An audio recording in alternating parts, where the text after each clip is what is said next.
Bajo la sombra de un viejo edificio, una niña sostenía sus dibujos como quien sostiene su propio futuro.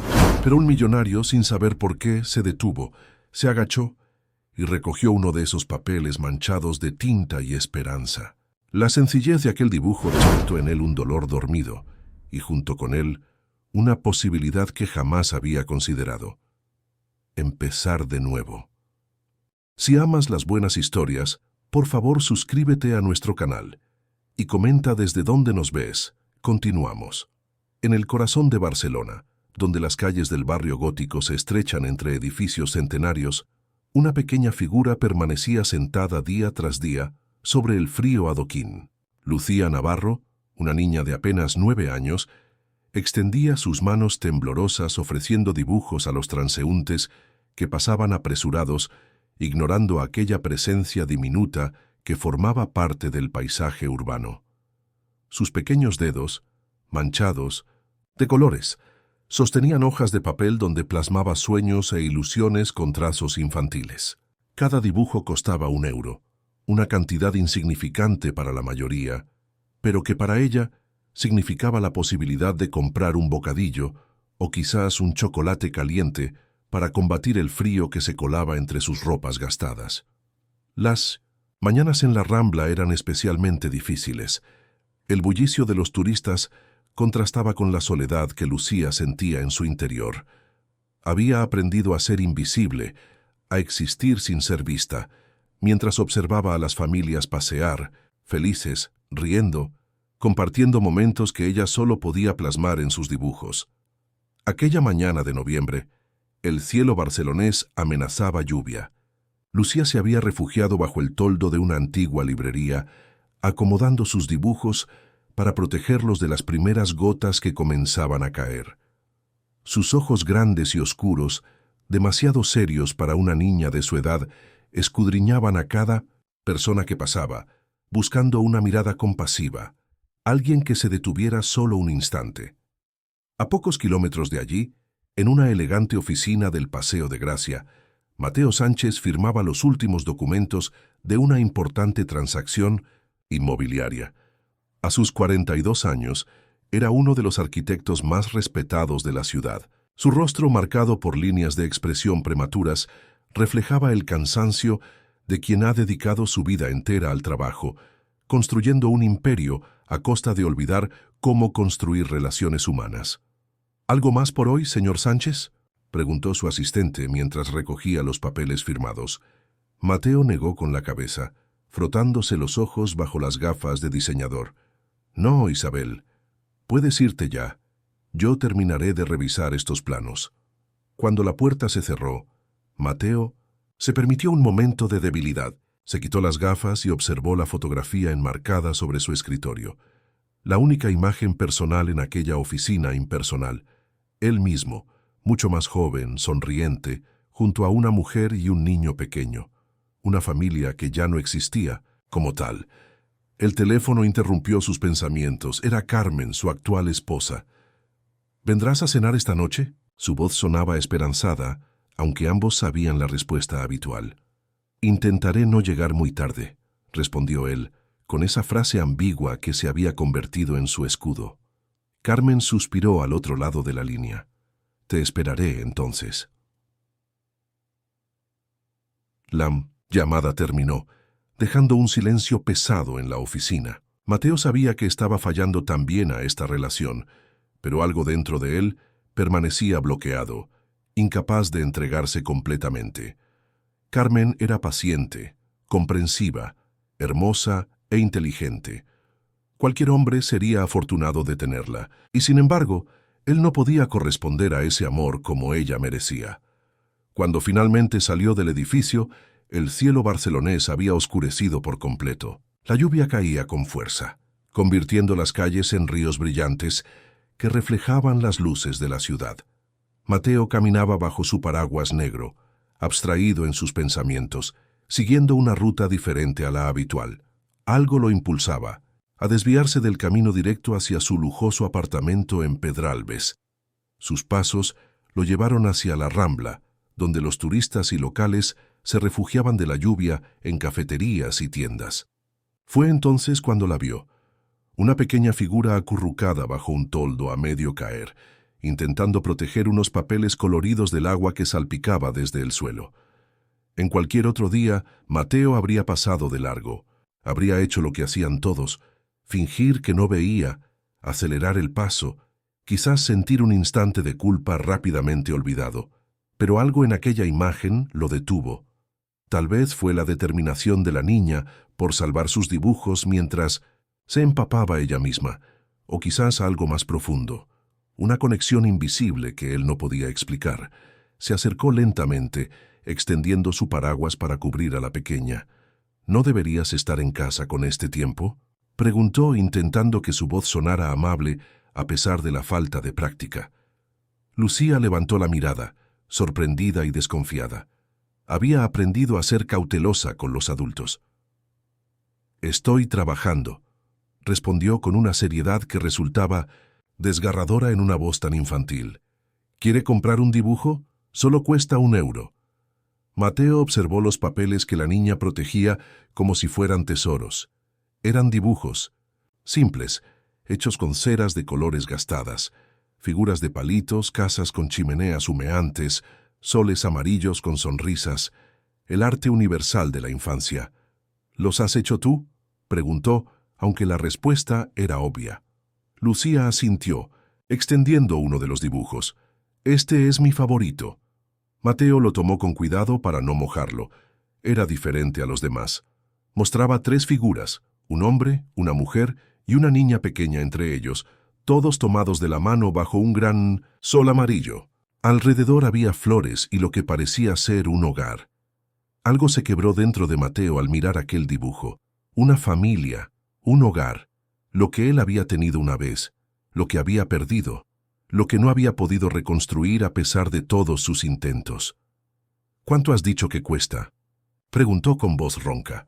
€1, repitió Lucía, «pero si no tiene suelto, puedo aceptar lo que tenga». Mateo sacó su cartera y extrajo un billete de €50. Los ojos de Lucía se abrieron enormemente. «No tengo cambio para tanto», dijo, retrocediendo un poco. «No necesito cambio», respondió Mateo ofreciéndole el billete. «Me llevo este dibujo». La desconfianza brilló nuevamente en los ojos de la niña. ¿Por qué pagaría tanto por un dibujo? La pregunta lo tomó por sorpresa. Era una buena pregunta, una que él mismo no sabía responder con certeza.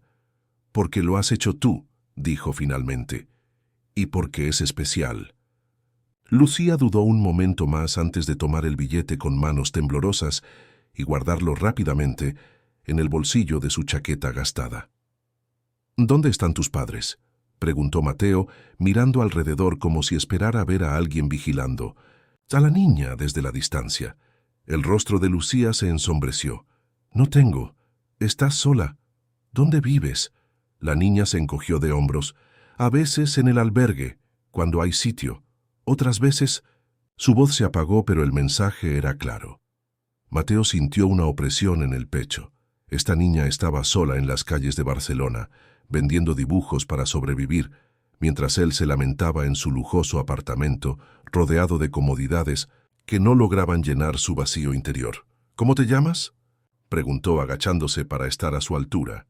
«Lucía», respondió ella, permitiéndose por primera vez mirar directamente a los ojos de aquel extraño.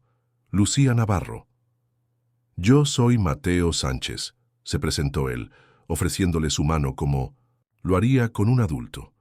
Lucía dudó antes de estrecharla brevemente. Sus pequeños dedos estaban helados.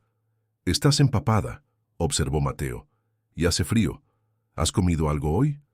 La niña no respondió, pero su mirada lo dijo todo. «Ven», dijo Mateo, tomando una decisión impulsiva. «Conozco un lugar cerca donde sirven chocolate caliente y churros, los mejores de Barcelona». «No puedo dejar mis dibujos», protestó Lucía, aferrándose a su pequeño tesoro. «Los llevaremos con nosotros», aseguró Mateo, ayudándola a recogerlos. «Te prometo que estarán a salvo». Mientras caminaban bajo la lluvia, compartiendo el paraguas, Mateo sentía que algo había cambiado en su interior, como si una puerta largamente cerrada comenzara a abrirse lentamente. No sabía qué significaba este encuentro, ni qué consecuencias tendría, pero por primera vez en años sentía que estaba haciendo algo verdaderamente importante. Lo que no sabía, mientras entraban en la cálida chocolatería donde el aroma dulce envolvía el ambiente, era que aquel simple dibujo de una familia feliz no solo había tocado su corazón, sino que estaba a punto de cambiar para siempre el curso de 3 vidas diferentes. Y mientras observaba a Lucía sostener con ambas manos la taza de chocolate caliente, con una expresión de asombro como si nunca hubiera probado algo tan delicioso, Mateo sintió algo que creía haber olvidado: el deseo de proteger, de cuidar, de estar presente para alguien más que para sí mismo. Carmen Vidal contemplaba la lluvia golpeando contra los ventanales del elegante apartamento en Pedralbes. La cena que había preparado con tanto esmero permanecía intacta sobre la mesa, enfriándose lentamente como su esperanza de que Mateo llegara a tiempo. No era la primera vez, ni sería la última, pensó con resignación mientras apagaba las velas que había encendido para crear un ambiente romántico.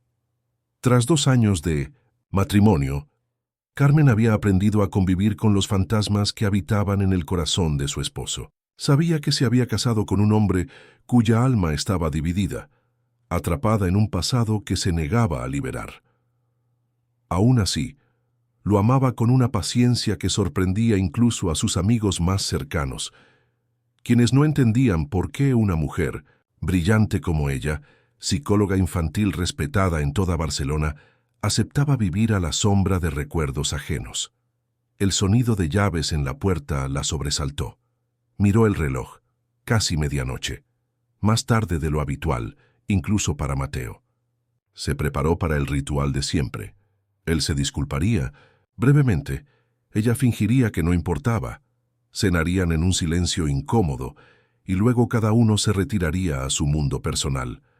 Pero cuando Mateo entró, Carmen notó algo diferente. Sus ojos, normalmente apagados y distantes, brillaban, con una intensidad que no había visto en años. Sus mejillas estaban enrojecidas por el frío, y su cabello, siempre impecable, se encontraba desordenado por la lluvia. «¿Mateo? ¿Estás bien?», preguntó acercándose con preocupación. «He conocido a alguien», dijo él, quitándose el abrigo empapado. Al ver la expresión de Carmen, añadió rápidamente: «No, no es lo que piensas. Es una niña, Carmen, una niña pequeña, vendiendo dibujos bajo la lluvia». Carmen lo observó confundida mientras Mateo extraía con cuidado un papel ligeramente arrugado de su maletín.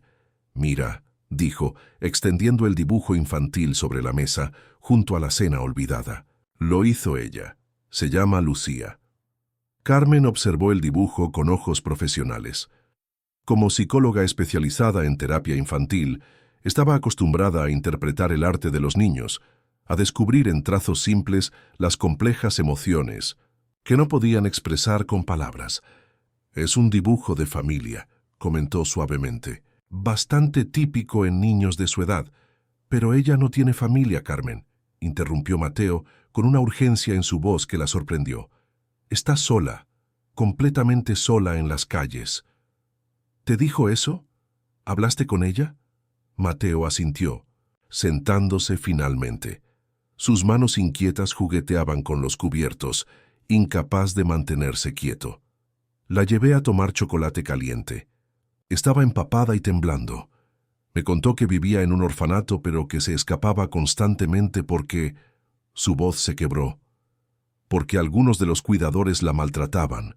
No me dio detalles, pero vi el miedo en sus ojos cuando hablaba de ese lugar. Carmen sintió un nudo en la garganta. Como profesional, había visto demasiados casos similares. Niños traumatizados por quienes deberían protegerlos. Como mujer, cada historia le dolía como si fuera la primera vez. «¿Dónde está ella ahora?», preguntó, temiendo la respuesta. Mateo se pasó una mano por el rostro, evidentemente atormentado. «La llevé de vuelta al albergue municipal». «No, sabía qué más hacer. No podía simplemente traerla a casa». «Por supuesto que no», asintió Carmen tomando asiento frente a él. «Hay protocolos, leyes».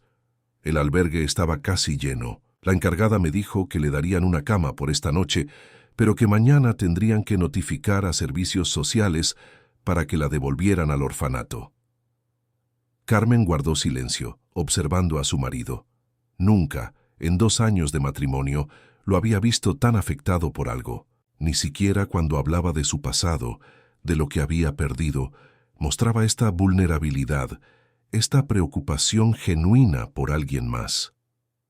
«¿Qué quieres hacer, Mateo?», preguntó finalmente, aunque intuía la respuesta. Él levantó la mirada, encontrándose con los ojos comprensivos de su esposa. «No lo sé. No puedo sacarla de mi cabeza, Carmen, la forma en que sostenía esa taza de chocolate, como si fuera lo más valioso del mundo. Sus ojos tienen esa mirada antigua, ¿sabes? Como si hubiera vivido varias vidas en solo 9 años». Carmen extendió su mano sobre la mesa, cubriéndola de Mateo. Era el primer contacto genuino que compartían en semanas. «Quiero conocerla», dijo con firmeza. La sorpresa en el rostro de Mateo fue evidente. «¿En serio?». «Soy psicóloga infantil». «Mateo, si lo que dices es cierto, esta niña necesita ayuda profesional. Además…». Carmen hizo una pausa, eligiendo cuidadosamente sus palabras. «Nunca te había visto así. Hay algo en esta situación que te ha tocado profundamente, y quiero entender por qué».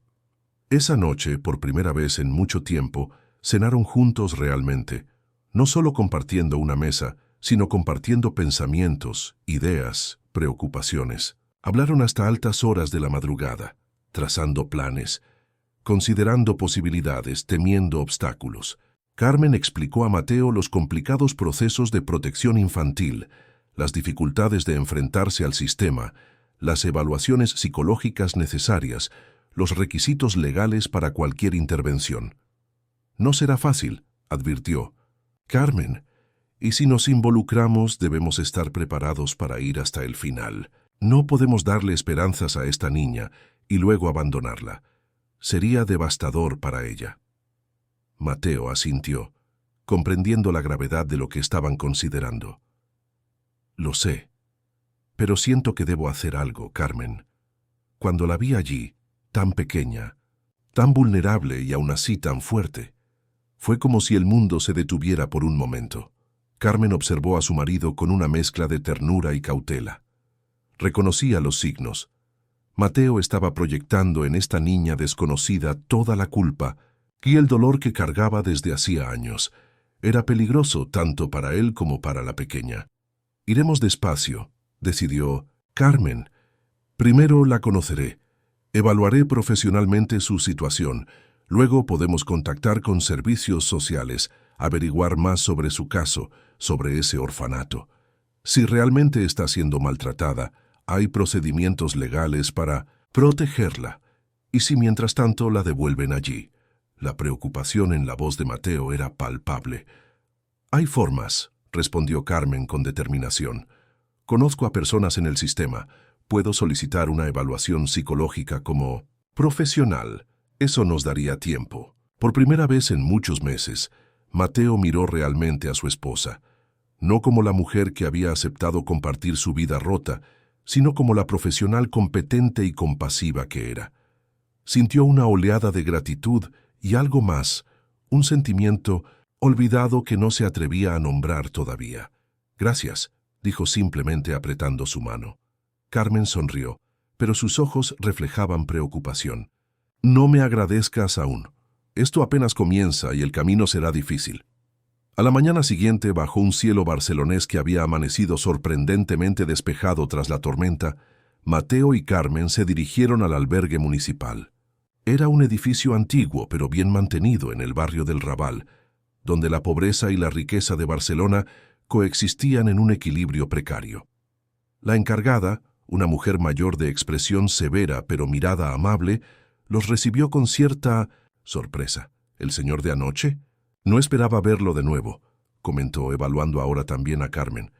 «Soy Carmen Vidal, psicóloga infantil», se presentó ella, mostrando su identificación profesional. «Estamos preocupados por la niña que mi marido encontró ayer. Lucía Navarro». La mujer frunció el ceño. «La pequeña artista. Se marchó esta mañana temprano antes de que llegaran los asistentes sociales. ¿Se marchó? ¿Sola? La alarma en la voz de Mateo era evidente. No podemos retenerlos contra su voluntad, señor, explicó la encargada con resignación. No somos una prisión.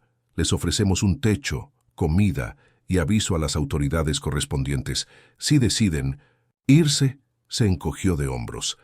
Carmen intercambió una mirada preocupada con Mateo. ¿Sabe dónde podríamos encontrarla?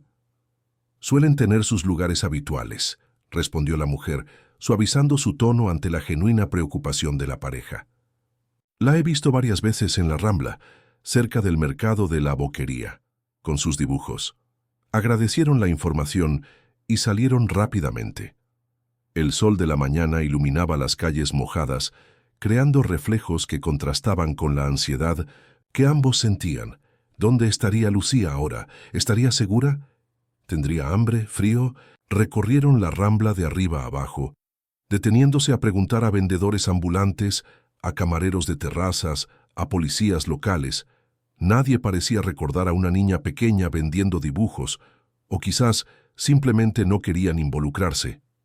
Después de horas de búsqueda infructuosa, Carmen sugirió descansar en una cafetería cercana al liceo. Mateo, visiblemente frustrado, accedió a regañadientes.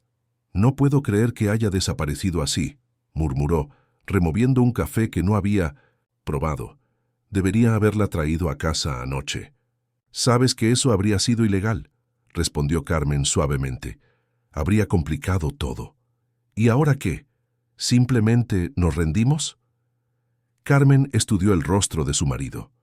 Había vida en esos ojos que durante tanto tiempo habían estado apagados, dolor también y miedo, pero sobre todo vida. «No», decidió, «volveremos mañana y pasado y todos los días necesarios. Preguntaremos, buscaremos, y mientras tanto averiguaré sobre ese orfanato. Si es tan terrible como dice, debe haber registros, denuncias». Mateo asintió, agradecido por la determinación de Carmen.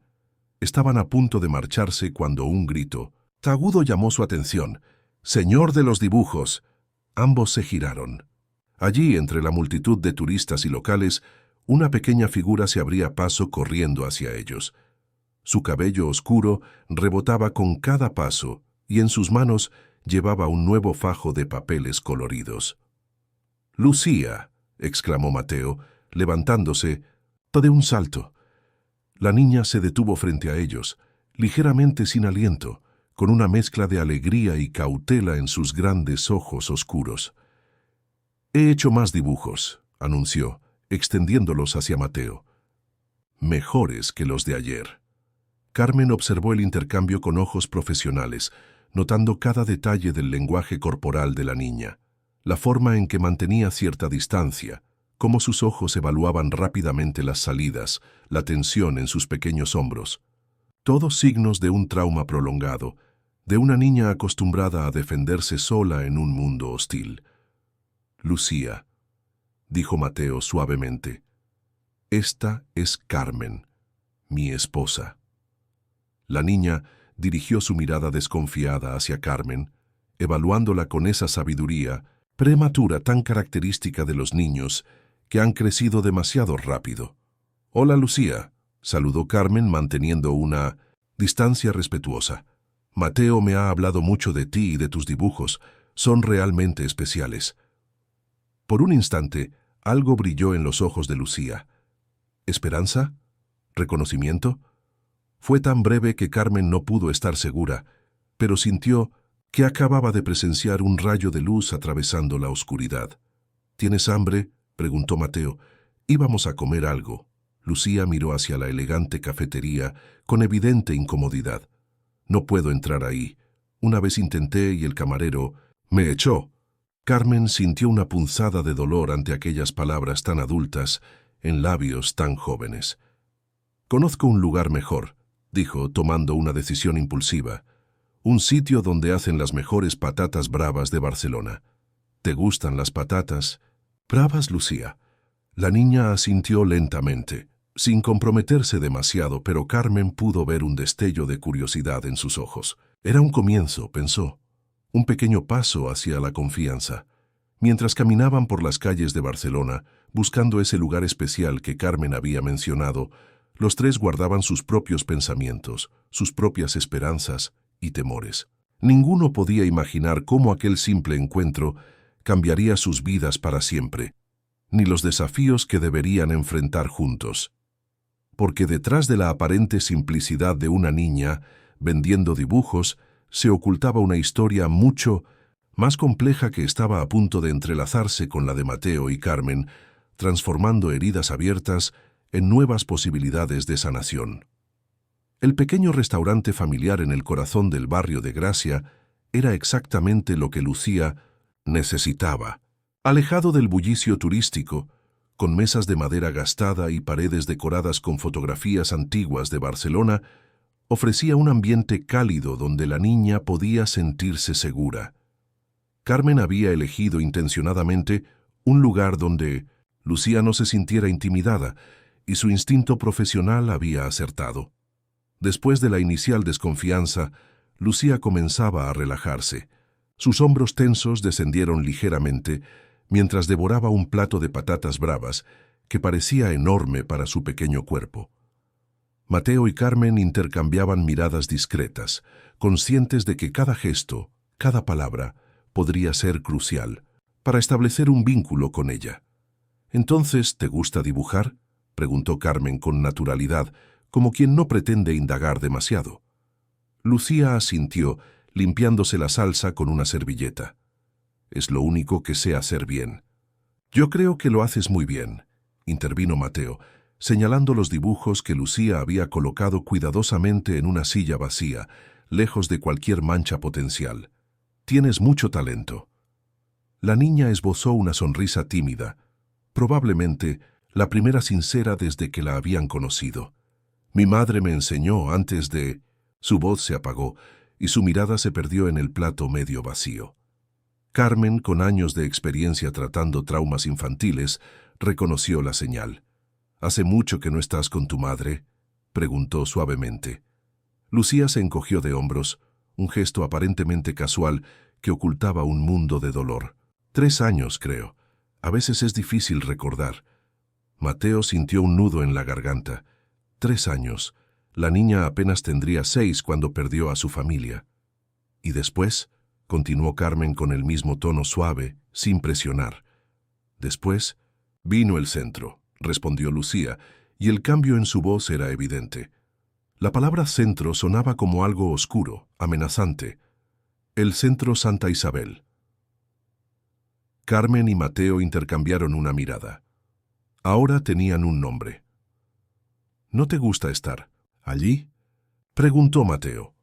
Lucía negó energéticamente con la cabeza. «Hay personas malas.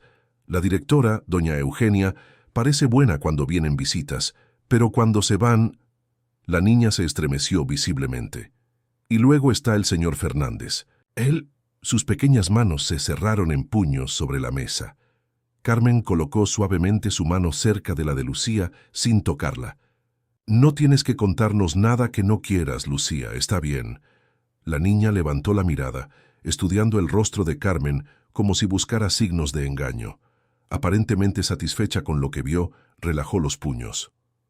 «¿Por qué están siendo amables conmigo?», preguntó directamente, con esa brutal honestidad característica de los niños. Nadie es amable sin querer algo a cambio. La pregunta golpeó a Mateo como un puñetazo físico. ¿Qué clase de vida había tenido esta niña para llegar a tal conclusión a los 9 años? «A veces», respondió Carmen, eligiendo cuidadosamente sus palabras, «las personas son amables simplemente porque es lo correcto, porque ven a alguien que necesita ayuda y quieren ofrecerla». Lucía pareció considerar esta respuesta con seriedad. «¿Como una especie de trabajo?». «No exactamente», sonrió Carmen. «Más bien como estar conectados, como humanos, todos. Necesitamos ayuda alguna vez. ¿Ustedes también?». La pregunta contenía genuina curiosidad. «Por supuesto», asintió Mateo encontrando su voz. «Todos necesitamos ayuda. Yo he necesitado mucha ayuda en mi vida». Algo en su tono debió resonar con Lucía, porque lo miró con nuevos ojos, como reconociendo un dolor familiar. ¿Ustedes tienen hijos?, preguntó de repente. La pregunta cayó como una piedra en aguas tranquilas. Carmen miró a Mateo, insegura de cómo responder, conociendo la complejidad que esa simple pregunta despertaba en su marido.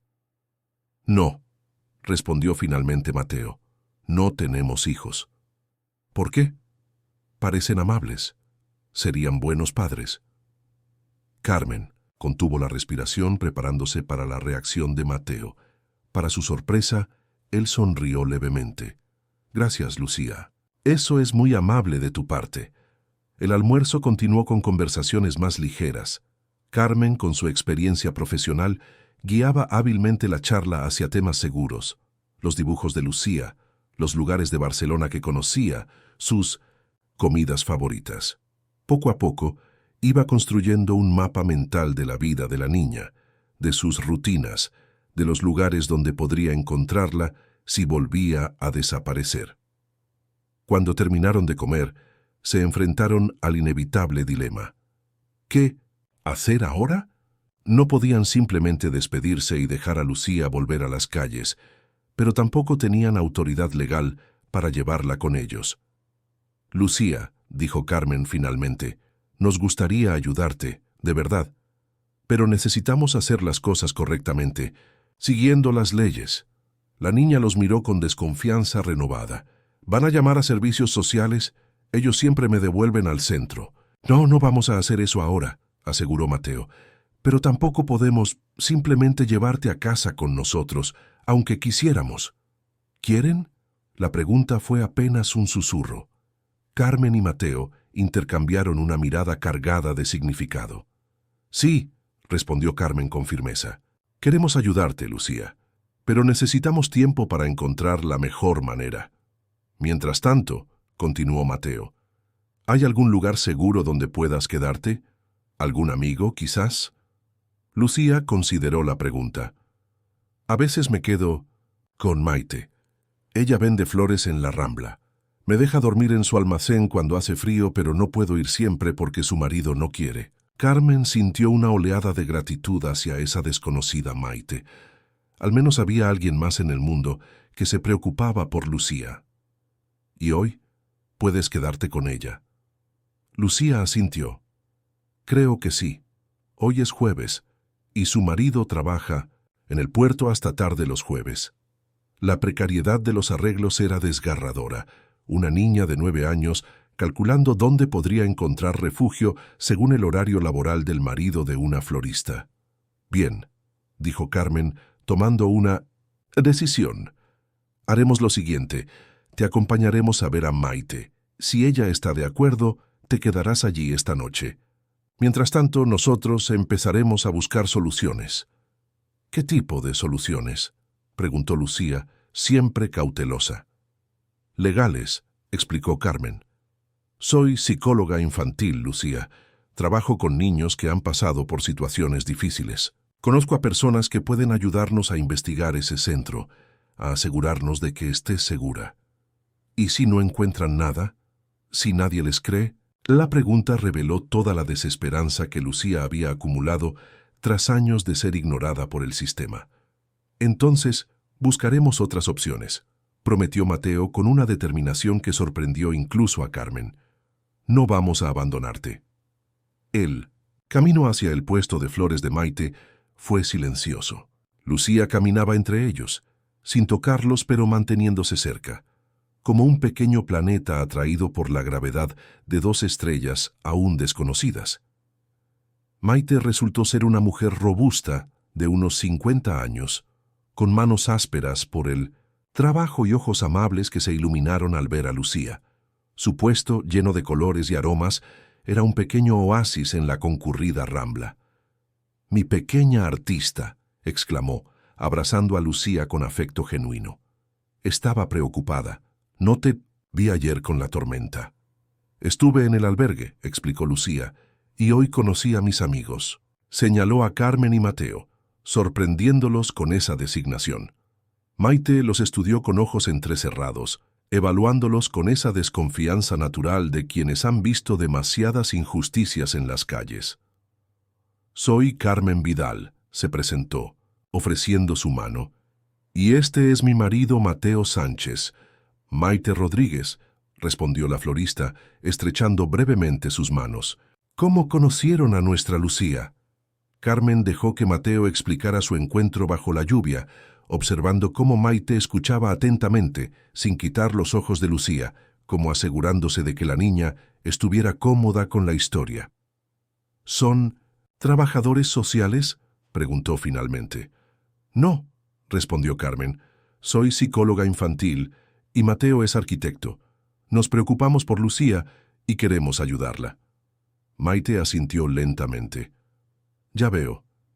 Y supongo que quieren que les diga si puede quedarse conmigo esta noche. Si no es molestia, confirmó Mateo, mientras buscamos una solución más permanente. La florista miró a Lucía, que la observaba con ojos esperanzados. Sabes que siempre eres bienvenida, pequeña, pero tienes que estar fuera antes de las 7 mañana cuando vuelva Paco. Lo sé, asintió Lucía solemnemente. Seré silenciosa como un ratón. El alivio en el rostro de la niña era evidente, y Carmen sintió una punzada de culpabilidad por no poder ofrecerle más, por no poder simplemente llevarla a casa, darle una habitación propia, seguridad, estabilidad. Volveremos mañana, prometió. ¿Estará bien si nos encontramos aquí a las 10? Lucía miró a Maite, quien asintió en aprobación. Estará aquí, aseguró la florista, y más les vale volver. Esta niña ha tenido suficientes promesas rotas en su vida. Volveremos, afirmó Mateo con convicción. Tiene mi palabra. Despedirse de Lucía fue más difícil de lo que habían anticipado. La niña, con una sabiduría más allá de sus años, parecía entender que este podría ser otro falso comienzo, otra esperanza destinada a desvanecerse. Les entregó uno de sus dibujos como un talismán, un recordatorio de su existencia. Para que no se olviden, dijo con una seriedad desgarradora. No nos olvidaremos, Lucía, prometió Carmen, resistiendo el impulso de abrazarla, respetando el espacio que la niña aún necesitaba mantener. Mientras caminaban de regreso, el dibujo de Lucía, seguro en el bolso de Carmen, un silencio pensativo se instaló entre ellos. Finalmente, al llegar a la boca del metro, Mateo habló. «Sabes lo que tenemos que hacer, ¿verdad?» Carmen asintió. «Investigar el Centro Santa Isabel. Hablar con mis contactos en servicios sociales. Ver qué opciones legales tenemos». «¿Y si no encontramos opciones legales?» La pregunta quedó suspendida entre ellos, cargada de implicaciones. Carmen miró a su marido, viendo en sus ojos una determinación que no había estado allí durante años. «Entonces buscaremos otras soluciones», respondió, haciendo eco de las palabras que él mismo había dicho a Lucía. «Pero vamos paso a paso, Mateo. No podemos apresurarnos y cometer errores, es demasiado importante». Él asintió apretando su mano. «Es la primera vez en mucho tiempo que siento que algo es realmente importante». Carmen sintió una mezcla de esperanza y temor. Esperanza por ver a su marido regresar lentamente de ese lugar oscuro donde había estado refugiado durante años. Temor por lo que ocurriría si esta frágil conexión con Lucía se rompía. «Vamos a casa», dijo suavemente. «Tenemos mucho trabajo que hacer». Esa noche, en su elegante apartamento de Pedralbes, Carmen y Mateo trabajaron hasta altas horas de la madrugada, ella llamando a antiguos colegas, consultando leyes de protección infantil, buscando información sobre el Centro Santa Isabel. Él adaptando mentalmente los planos de su hogar, imaginando cómo sería un espacio para Lucía. ¿Qué necesitaría? ¿Cómo podría sentirse segura? Ninguno verbalizó que estaban planeando un futuro con una niña que apenas conocían. Era demasiado pronto, demasiado frágil, y sin embargo ambos lo sabían. Sus vidas habían cambiado irrevocablemente desde el momento en que Mateo se detuvo bajo la lluvia para mirar un dibujo. Lo que no sabían, mientras trabajaban en sus respectivos proyectos, era que las fuerzas que se opondrían a ellos ya estaban en movimiento. En el Centro Santa Isabel, la ausencia prolongada de Lucía había sido notada, y doña Eugenia, la directora, no estaba dispuesta a perder tan fácilmente a una de sus pupilas, especialmente una que sabía demasiado. El Centro Santa Isabel se alzaba imponente en las afueras de Barcelona, un edificio de piedra gris construido a principios del siglo pasado que había servido primero como convento, luego como hospital durante la Guerra Civil y finalmente como orfanato. Sus altos muros y ventanas estrechas le daban un aspecto más cercano a una prisión que a un hogar para niños, pensó Carmen mientras observaba la estructura desde el coche. ¿Estás segura de que quieres hacer esto?, preguntó Mateo, apagando el motor. Podríamos esperar a tener más información. Carmen negó con la cabeza. Necesito ver este lugar por mí misma, entender a qué nos enfrentamos. Llevaban 3 días investigando discretamente el Centro Santa Isabel, y lo que habían descubierto era preocupante.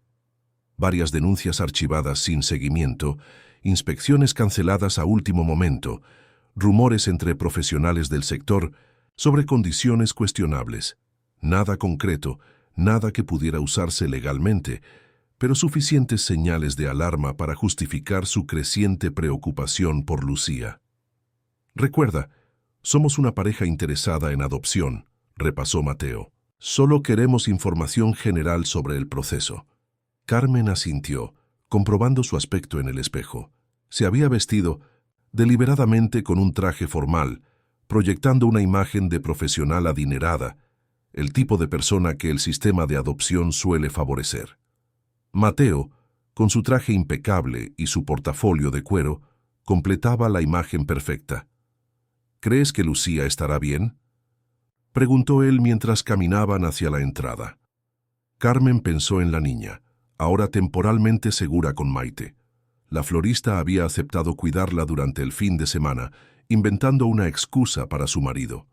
No era una solución permanente, pero les daba algo de tiempo. Espero que sí, respondió. Confío en Maite.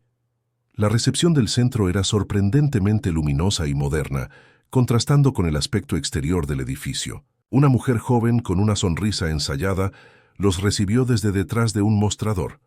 Buenos días, bienvenidos al Centro Santa Isabel. ¿En qué puedo ayudarles?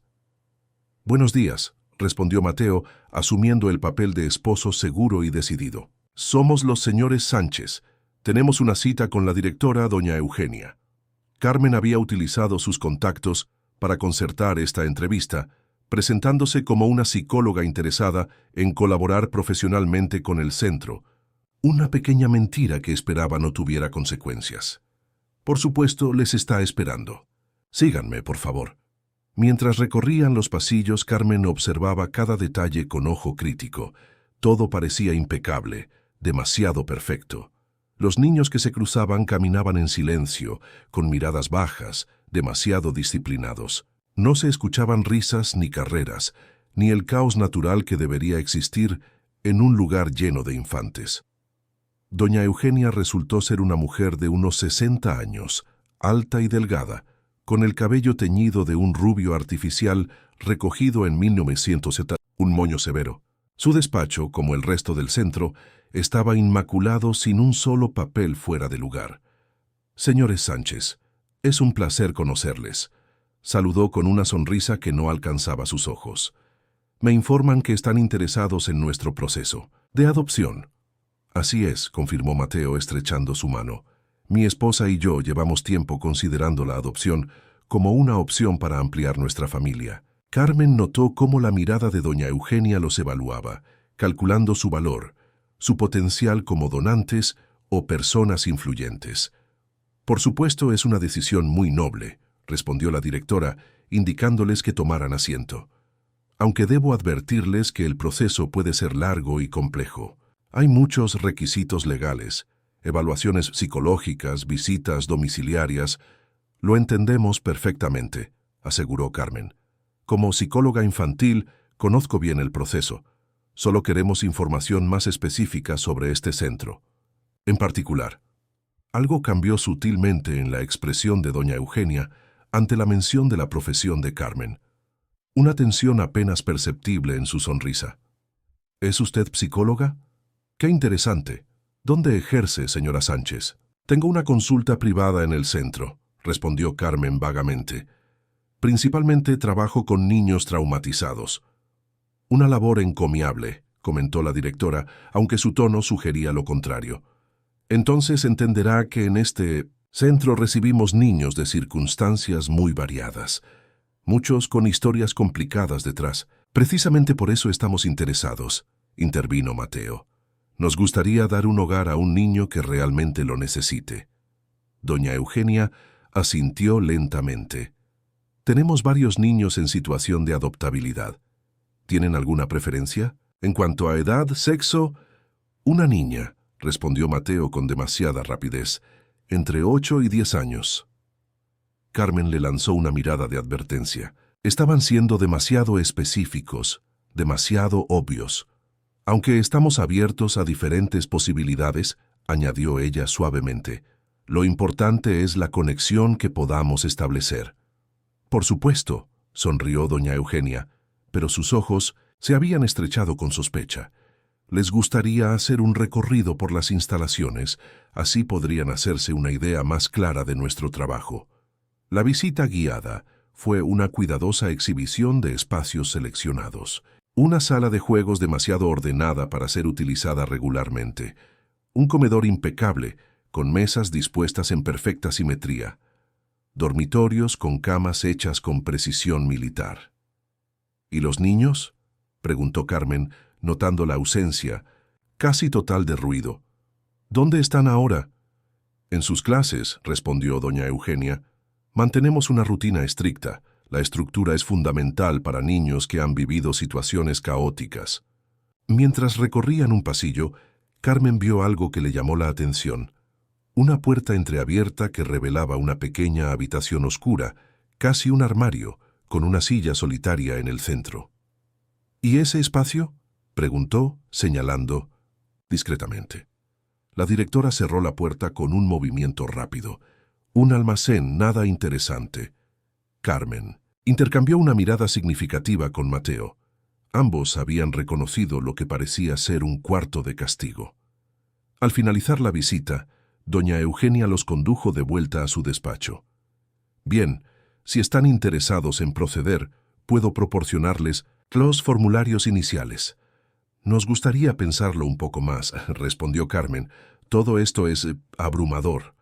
Por supuesto, tómense su tiempo, sonrió la directora. Por cierto, ¿cómo supieron específicamente de nuestro centro? Siempre me interesa conocer nuestros canales de difusión. La pregunta aparentemente inocente tenía un filo oculto. Un colega me lo recomendó, improvisó Carmen. El doctor Ramírez. Trabajó con ustedes en alguna evaluación, creo. No recuerdo a ningún doctor Ramírez, respondió doña Eugenia, su sonrisa aún más tensa. Qué curioso. Cuando finalmente se despidieron, Carmen sintió que escapaban de un lugar peligroso. Solo en la seguridad de su coche, a varias calles de distancia, se permitieron hablar libremente. «Ese lugar es horrible», declaró Mateo, golpeando el volante con frustración. «¿Viste cómo caminaban esos niños? Como pequeños soldados aterrorizados. Y a ese cuarto oscuro», añadió Carmen sintiendo un escalofrío. «Estoy segura de que lo usan para castigos». «¿Crees que sospecha algo? Sobre nuestro interés en Lucía, quiero decir». Carmen se mordió el labio. «No lo sé, fuimos bastante obvios con la descripción, pero sin un nombre es difícil que haga la conexión». «¿Y ahora qué?», preguntó Mateo mientras conducía de regreso al centro de la ciudad. «Ahora tenemos que ser más cuidadosos que nunca», respondió Carmen revisando sus notas mentales. «Y necesitamos pruebas concretas si queremos ayudar a Lucía legalmente». El encuentro con Lucía esa tarde fue como un bálsamo después de la tensión de la mañana. La niña los esperaba junto al puesto de Maite, visiblemente ansiosa, y por primera vez corrió hacia ellos cuando los vio, aunque se detuvo antes de iniciar cualquier contacto físico. «¡Vinieron!», exclamó con una mezcla de sorpresa y alegría que evidenciaba cuántas veces había sido decepcionada en el pasado. «Claro que sí», sonrió Mateo. «Te lo prometimos, ¿recuerdas?». Carmen notó con satisfacción profesional que Lucía parecía más relajada, más como una niña de su edad. Un día lejos del miedo constante, ya estaba haciendo diferencia. «Tengo algo para ustedes», anunció Lucía, sacando un dibujo cuidadosamente doblado de su bolsillo. «Lo hice anoche». Carmen desplegó el papel con delicadeza. Era un dibujo más elaborado que los anteriores, con más detalles y color. Mostraba 3 figuras frente a una casa amarilla con un gran jardín verde. Las figuras estaban claramente identificadas con pequeñas etiquetas: Mateo, Carmen y Lucía. «Es hermoso, Lucía», dijo Carmen, sintiendo un nudo en la garganta. «Es nuestra casa», explicó la niña con naturalidad, «para cuando pueda vivir con ustedes». La declaración tan simple y directa golpeó a ambos con fuerza. La niña había interpretado su ayuda como una promesa implícita, y ahora sus esperanzas estaban completamente depositadas en ellos. «Lucía», comenzó Carmen, con cautela, «nos encantaría que eso fuera posible. Pero quiero ser honesta contigo. No será fácil ni rápido, hay muchas reglas que seguir». La sonrisa de Lucía flaqueó. «Entonces, ¿no quieren...?» «No, no es eso», interrumpió Mateo, agachándose para estar a su altura. «Por supuesto que queremos, pero necesitamos tiempo para hacerlo correctamente». Lucía asintió, recuperando parte de su seriedad habitual. «Entiendo, los adultos siempre necesitan tiempo y papeles para todo». Su resignación era desgarradora, y Carmen tuvo que contener el impulso de prometerle que todo estaría bien, que podrían llevársela a casa inmediatamente. Sería una mentira cruel. Pasaron la tarde en el parque de la Ciudadela, un espacio donde Lucía podía correr y jugar como la niña que era, lejos de las miradas de la calle. Carmen observaba cada detalle de su comportamiento, notando tanto las señales de trauma como la resiliencia asombrosa que mostraba. Mientras Lucía alimentaba a los patos en el estanque, Carmen aprovechó para hablar con Mateo en privado. «Hay algo que necesito preguntarte», dijo con seriedad, «algo que hemos estado evitando». Mateo tensó la mandíbula, intuyendo el tema. «Adelante». «Si encontramos una forma legal de ayudar a Lucía, si realmente existe la posibilidad de adoptarla, ¿estás preparado para eso? ¿Para ser padre otra vez?». La palabra «otra vez» quedó suspendida entre ellos como un fantasma. Durante los 2 años de su matrimonio, Carmen había respetado el silencio de Mateo sobre su pasado, esperando pacientemente que él estuviera listo para compartir su dolor. Pero ahora, con Lucía en sus vidas, ese silencio se había vuelto un obstáculo que no podían ignorar. Mateo desvió la mirada hacia Lucía, que reía mientras los patos se peleaban por el pan. «No lo sé», respondió con honestidad. «Hay días en que apenas puedo recordar sus rostros. Mi hijo tendría ahora unos 12 años. A veces me pregunto cómo sería, qué le gustaría, si seguiría dibujando como cuando era pequeño». Carmen tomó su mano ofreciendo un apoyo silencioso. «Y luego está el miedo», continuó Mateo. «El miedo a que ocurra de nuevo, a perder a alguien más, a no ser lo suficientemente fuerte». «Es normal tener miedo», dijo Carmen suavemente. «Lo sé, pero con Lucía es diferente. Cuando la veo no siento solo el dolor de lo que perdí. Siento posibilidad, como si el mundo tuviera sentido nuevamente». Carmen sintió que sus ojos se humedecían. Era la primera vez que Mateo hablaba así desde que lo conocía. «Entonces debemos intentarlo», decidió ella, «por Lucía y por nosotros». El resto de la tarde transcurrió con una ligereza que ninguno de los 3 había experimentado en mucho tiempo. Comieron helado, visitaron el zoológico, tomaron fotografías juntos. Por unas horas fueron simplemente una familia disfrutando de un sábado en el parque. Cuando comenzó a atardecer, la realidad volvió a imponerse. Lucía debía regresar con Maite y ellos tenían que continuar su investigación. «Vendré a recogerte mañana a las 10», prometió Carmen mientras se despedían. «Quizás podríamos ir al Museo de Ciencias». «Nunca he estado en un museo», respondió Lucía con entusiasmo. «Entonces será tu primera vez», sonrió Mateo. Mientras observaban a la niña alejarse junto a Maite, un presentimiento inquietante se instaló en el corazón de Carmen. «Deberíamos seguirlas», dijo de pronto, «asegurarnos de que llegan bien». Mateo asintió, comprendiendo su preocupación. Manteniéndose a una distancia prudente, siguieron a Maite y Lucía hasta una pequeña floristería en una calle lateral. La trastienda, visible a través de una ventana, parecía modesta, pero limpia. Vieron a Maite preparar una pequeña cama, improvisada para Lucía en un sofá desgastado. «Estará bien», dijo Mateo apretando la mano de Carmen. «Maite la cuidará». Regresaron a su apartamento en silencio, cada uno perdido en sus pensamientos. Carmen se dirigió inmediatamente a su estudio, donde había estado recopilando información sobre el Centro Santa Isabel y las leyes de adopción. Mateo se quedó en la sala, contemplando el dibujo que Lucía les había regalado. La casa amarilla, con el gran jardín, no se parecía en nada a su lujoso pero frío apartamento. Era más bien como... Mateo sintió que el aire abandonaba sus pulmones. Era extraordinariamente similar a la casa donde había vivido con su primera familia, antes de la tragedia. Una casa que no había visitado en años, que había mantenido cerrada, incapaz de venderla pero tampoco de habitarla. ¿Cómo podía Lucía haber dibujado un lugar tan parecido? ¿Era una coincidencia o algo más? El timbre del teléfono interrumpió sus pensamientos. Carmen atendió desde su estudio. «¿Sí? ¿Quién habla?» «¿Maite? ¿Qué ocurre?» Mateo se levantó de un salto, alarmado por el tono de pánico en Minamencinta. La voz de Carmen. «¿Cuándo? ¿Hace cuánto tiempo?» Sí, por supuesto. Vamos para allá inmediatamente». Cuando Carmen apareció en la sala, su rostro estaba pálido. «¿Qué ha pasado?», preguntó Mateo temiendo la respuesta. «Lucía ha desaparecido», respondió Carmen con voz temblorosa. Maite fue a la cocina a preparar la cena y cuando volvió, ella ya no estaba. La puerta trasera estaba abierta. «¿Crees que huyó?» «¿Por qué lo haría ahora?» Carmen negó con la cabeza, sus ojos reflejando un temor profundo. «No creo que haya huido, Mateo. Creo que alguien se la llevó. ¿Quién podría...?» La comprensión golpeó a Mateo como una ola helada. El centro. De alguna manera supieron dónde estaba. «Debemos ir ahora mismo», urgió Carmen tomando su abrigo. «Si la han llevado de vuelta a ese lugar...» No necesitó terminar la frase.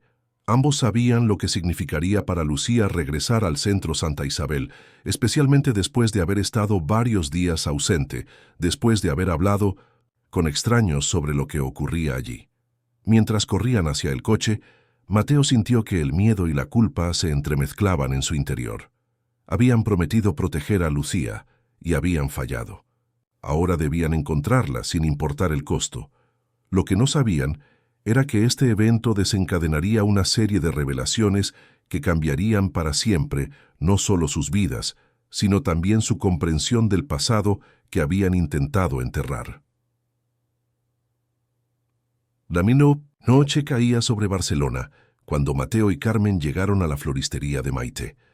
La mujer los esperaba en la puerta, retorciéndose las manos con evidente angustia. Su rostro, normalmente sereno, mostraba signos claros de haber estado llorando. «Lo siento tanto», fueron sus primeras palabras al verlos. «Solo me alejé unos minutos. Jamás pensé que...» Carmen tomó las manos temblorosas de Maite entre las suyas. «No es tu culpa. Por favor, cuéntanos exactamente qué pasó». Entraron a la trastienda, un espacio pequeño pero acogedor que olía a lirios y a tierra húmeda. Carmen notó inmediatamente la pequeña mochila de Lucía, aún sobre el sofá, junto a algunos lápices de colores esparcidos. La niña había estado dibujando antes de desaparecer. «Estaba preparando la cena», explicó Maite, señalando una olla abandonada en la cocina contigua. «Lucía estaba aquí dibujando. Le dije que en 15 minutos comeríamos. Cuando volví, su voz se quebró». «¿Notaste algo inusual?», preguntó Mateo, examinando la puerta trasera que daba a un callejón estrecho. «¿Ruidos, voces?». Maite negó con la cabeza, pero luego pareció recordar algo. «Esperen, sí hubo algo. El teléfono sonó. Atendí en la cocina, pero quien llamaba colgó inmediatamente. Pensé que era un número equivocado». «Una distracción», murmuró Carmen, intercambiando una mirada significativa con Mateo. «Para alejarte de Lucía». «¿Creen que fue alguien del centro?», preguntó Maite, confirmando que Lucía le había contado sobre su situación. Es lo más probable, asintió. Mateo, la cuestión es cómo supieron que estaba aquí. Un pensamiento inquietante cruzó la mente de Carmen. Nos siguieron. Cuando trajimos a Lucía de vuelta esta tarde, debimos ser más cuidadosos. La culpa se reflejó en el rostro de ambos. Habían subestimado a doña Eugenia y su determinación por recuperar a Lucía. ¿Qué hacemos ahora?, preguntó Maite, evidentemente dispuesta a ayudar. Carmen tomó una decisión rápida. Debemos ir al centro Santa Isabel inmediatamente. Si la han llevado allí, cada minuto cuenta. Pero no podemos simplemente presentarnos y exigir que nos la entreguen, objetó Mateo. Legalmente, el centro tiene su custodia. No vamos a exigir nada, respondió Carmen, y algo en su tono hizo que Mateo la mirara con sorpresa. Había una determinación acerada en su voz que no había escuchado antes.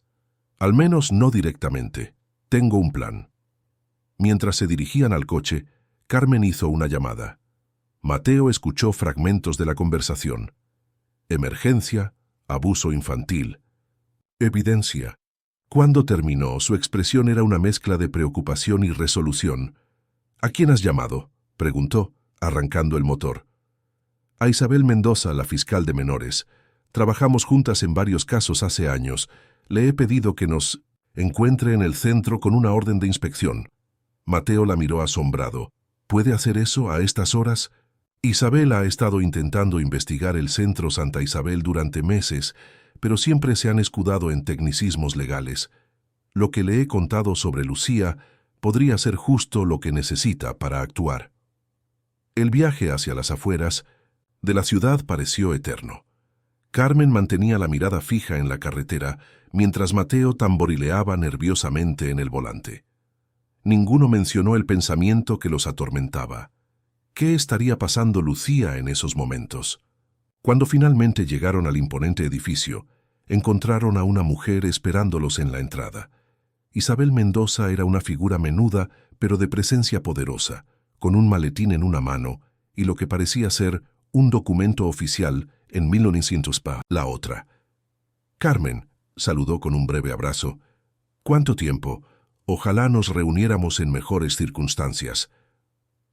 Gracias por venir tan rápido, respondió Carmen, presentando rápidamente a Mateo.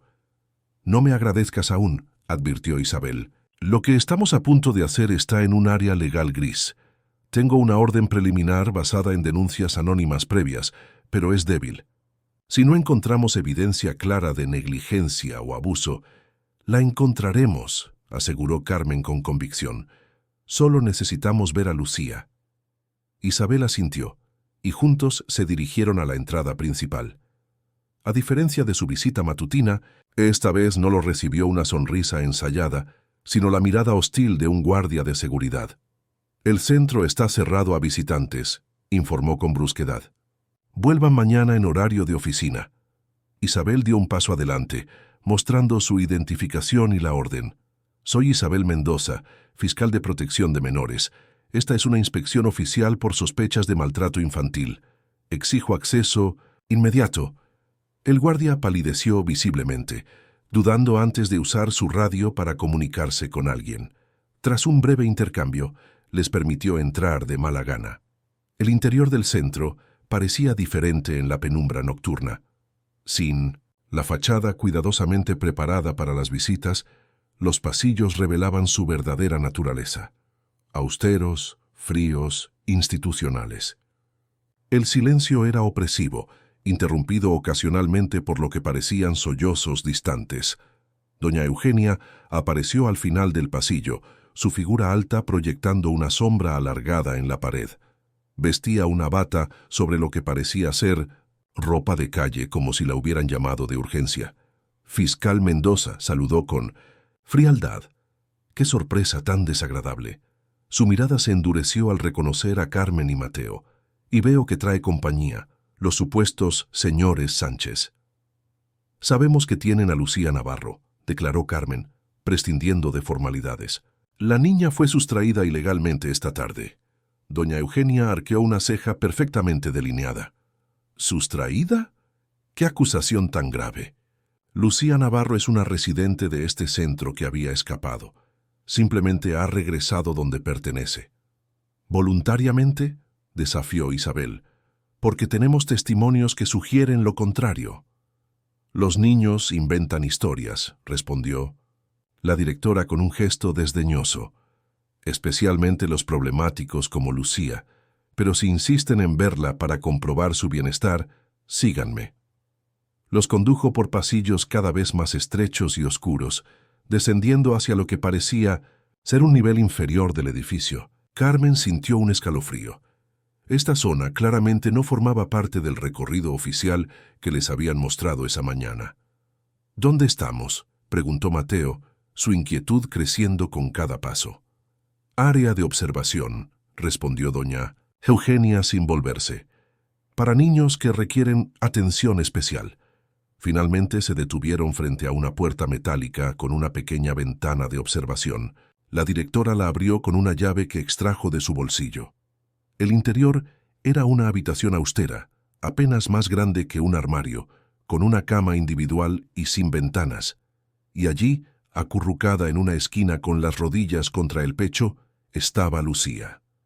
¡Lucía!, exclamó Carmen corriendo hacia ella.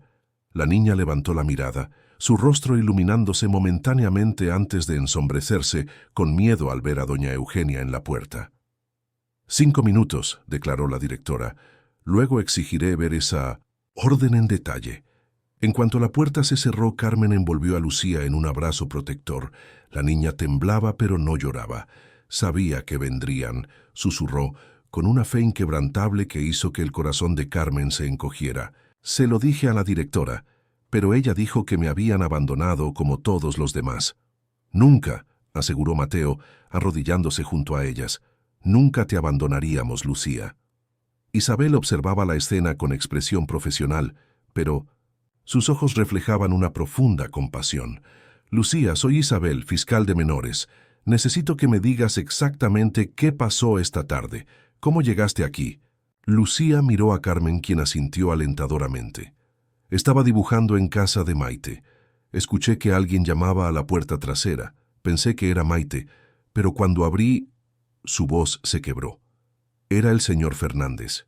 Me tapó la boca y me metió en un coche. Dijo que había sido muy mala, que había contado mentiras sobre el centro y que ahora tendría un castigo especial. ¿Te ha hecho daño?, preguntó Carmen, examinando a la niña con preocupación. Lucía negó, con la cabeza. No todavía. Dijo que la directora quería hablar conmigo primero. Isabel tomaba notas rápidamente. Esto es secuestro, murmuró, y tenemos un testigo directo. Tenemos que sacarla de aquí ahora mismo, insistió Mateo. No es tan simple, respondió Isabel. Legalmente el centro tiene su custodia.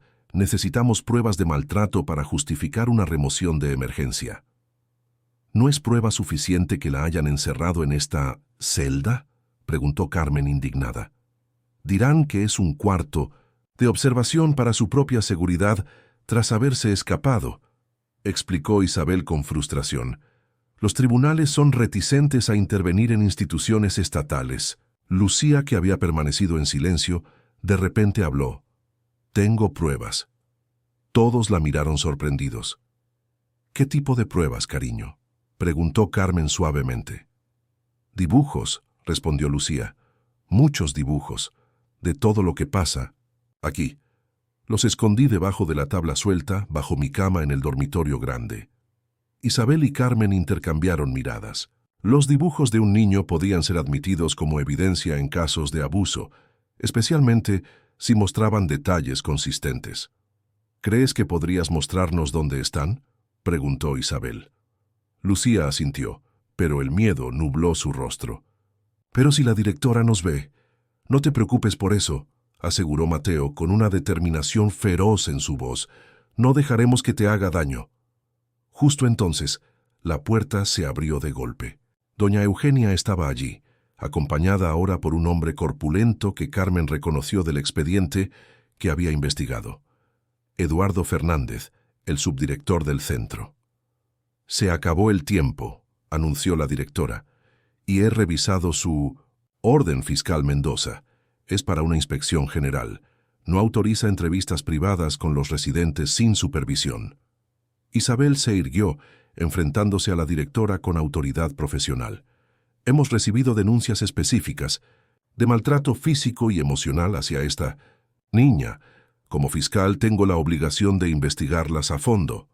Acusaciones sin fundamento, desestimó doña Eugenia, probablemente instigadas por estas personas que han estado interfiriendo ilegalmente con nuestra residente. Quiero ver el dormitorio de Lucía, declaró Isabel ignorando la provocación. Ahora mismo. Un destello de alarma cruzó el rostro de la directora, tan breve que casi pasó desapercibido. A estas horas los niños están durmiendo. Sería una perturbación innecesaria. Insisto, presionó Isabel, o puedo volver mañana con una orden más específica y un equipo completo de investigadores. La amenaza surtió efecto. Doña Eugenia asintió secamente y les indicó que la siguieran. Fernández tomó a Lucía por el brazo con brusquedad, pero Mateo intervino inmediatamente. «La niña viene con nosotros», dijo con una voz que no admitía discusión. El hombre miró a la directora, quien asintió de mala gana. Lucía se apresuró a tomar la mano de Carmen, manteniéndose lo más lejos posible de Fernández. Subieron varios tramos de escaleras hasta llegar a un largo pasillo con varias puertas. Doña Eugenia abrió una de ellas, revelando un dormitorio, espacioso con 8 camas. 7 niñas dormían o fingían dormir, con una rigidez que sugería miedo más que descanso. «¿Cuál es tu cama, Lucía?», preguntó Isabel suavemente. La niña señaló una cama en la esquina más alejada de la puerta. Se acercaron, conscientes de las miradas de doña Eugenia y Fernández desde el umbral. «Debajo», susurró Lucía, arrodillándose junto a la cama. La tercera tabla desde la pared. Carmen se agachó fingiendo atarse el zapato, mientras Isabel se interponía estratégicamente entre ellos y los vigilantes. Con movimientos rápidos, Lucía levantó la tabla suelta y extrajo un fajo de papeles doblados, que entregó discretamente a Carmen. «Los tengo», murmuró Carmen guardándolos en su bolso. Se incorporaron, y Carmen notó que una de las niñas aparentemente dormidas las observaba con ojos muy abiertos. Le dedicó una sonrisa tranquilizadora antes de volverse hacia la puerta. «Hemos terminado aquí», anunció Isabel. «Ahora, doña Eugenia, debo informarle que, basándome en las condiciones observadas y el testimonio de Lucía, estoy emitiendo una orden de custodia temporal de emergencia». La directora palideció. «No puede hacer eso, no tiene autoridad para...» «Tengo autoridad para proteger a un menor en peligro inminente», interrumpió Isabel, sacando otro documento de su maletín. «Este es un documento preliminar. La orden completa será presentada mañana ante el juez de menores, junto con una solicitud de investigación exhaustiva de este centro». «Esto es un ultraje», estalló Fernández, dando un paso amenazador hacia ellas. «Cuidado, señor Fernández», advirtió Isabel con calma glacial. «Agredir a una fiscal en ejercicio de sus funciones es un delito grave, y ya está usted en suficientes problemas por secuestro». El hombre se detuvo, mirando a doña Eugenia en busca de instrucciones. La directora, calculando claramente sus opciones, finalmente hizo un gesto de resignación. «Llévensela», dijo con una sonrisa forzada. «Por ahora. Pero esto no termina aquí. El sistema protege a instituciones como la nuestra por una razón. Mañana, cuando su orden de emergencia expire, volveremos a tener esta conversación». «Lo espero con ansias», respondió Isabel tomando la mano de Lucía. «Vamos, cariño. Es hora de irnos». El trayecto hasta la salida pareció interminable. Lucía se aferraba a la mano de Carmen como si temiera que la arrancaran de su lado en cualquier momento. Nadie habló hasta que estuvieron fuera del edificio, bajo el cielo estrellado de Barcelona. Solo entonces, Lucía dejó escapar un sollozo reprimido, un sonido desgarrador que venía de lo más profundo de su ser. Carmen la abrazó, meciéndola, suavemente mientras las lágrimas finalmente brotaban, liberando todo el miedo y la tensión acumulados. «Ya está, pequeña», susurró. «Estás a salvo ahora». Isabel los observaba con expresión compleja. Tiene que entender algo, Carmen. Esta orden es temporal, válida solo por 72 horas. Después necesitamos presentar un caso sólido ante el juez de menores. ¿Y si los dibujos no son suficiente?, preguntó Mateo preocupado. Entonces necesitaremos más, respondió Isabel simplemente. Testimonios de otros niños, registros, médicos, cualquier cosa que evidencie un patrón de negligencia o abuso. Hay más niños allí, dijo Lucía entre sollozos, niños que también tienen miedo, como Ana, que siempre llora por las noches, o Miguel, que ya no habla desde que lo encerraron en el cuarto oscuro por 3 días. Isabel asintió gravemente. Me ocuparé personalmente de ellos, te lo prometo, pero ahora lo más importante es mantenerte segura mientras construimos el caso. ¿Dónde irá?, preguntó Carmen, aunque ya sabía la respuesta que deseaba. Normalmente, a un centro de acogida temporal, explicó Isabel, pero dadas las circunstancias y su relación previa con Lucía, hizo una pausa estudiando al matrimonio. ¿Estarían dispuestos a asumir la custodia temporal? Sería estrictamente supervisado, por supuesto. Sí, respondieron. Carmen y Mateo al unísono sin un momento de duda. Isabel sonrió por primera vez esa noche. Entonces preparemos el papeleo. Tienen mucho que hacer esta noche. Declaraciones, formularios, evaluación psicológica preliminar. Lo que sea necesario, aseguró Mateo. Mientras Isabel hacía algunas llamadas, Carmen se arrodilló frente a Lucía, limpiando suavemente las lágrimas de sus mejillas. ¿Entiendes lo que está pasando, Lucía? Vas a venir a vivir con nosotros, pero solo por un tiempo, mientras Isabel y otros adultos deciden qué es mejor para ti. Lucía asintió solemnemente. ¿Y si deciden que debo volver al centro? No lo harán, intervino Mateo con firmeza. No lo permitiremos. Lucharemos por ti con todo lo que tenemos. ¿Lo prometen? La vulnerabilidad en esa simple pregunta era devastadora. Lo prometemos, respondió Carmen, sintiendo que esas 2 palabras eran el compromiso más importante que había hecho en su vida. Esa noche, mientras completaban formularios en la oficina de servicios sociales de guardia, mientras Isabel hacía llamadas y activaba protocolos de emergencia, mientras la burocracia giraba lentamente sus engranajes, algo nuevo comenzaba a formarse.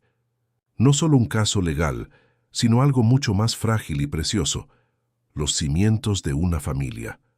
Y cuando finalmente, cerca del amanecer, llevaron a Lucía al apartamento de Pedralbes, cuando la niña entró tímidamente en lo que sería su hogar, temporal, cuando vio la habitación de invitados apresuradamente convertida en un espacio para ella, con flores frescas y algunos libros infantiles que Carmen había comprado con esperanza días atrás, algo cambió en sus ojos.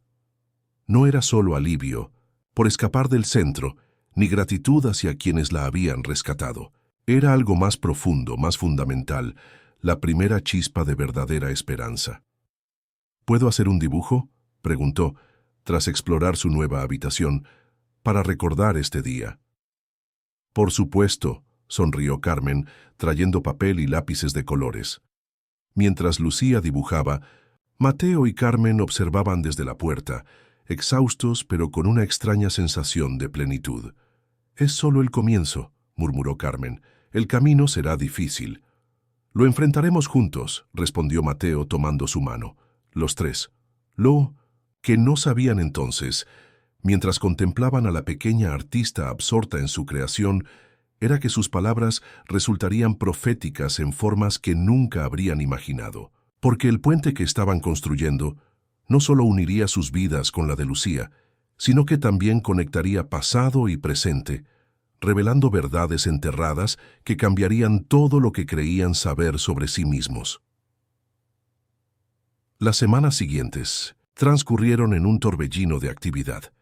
El apartamento de Pedralbes, antes un espacio ordenado y minimalista, se había transformado sutilmente. Dibujos coloridos adornaban el refrigerador, pequeños zapatos descansaban junto a la puerta, y juguetes cuidadosamente seleccionados aparecían en rincones inesperados. La presencia de Lucía había traído vida a un hogar que durante demasiado tiempo había sido apenas un lugar donde dormir.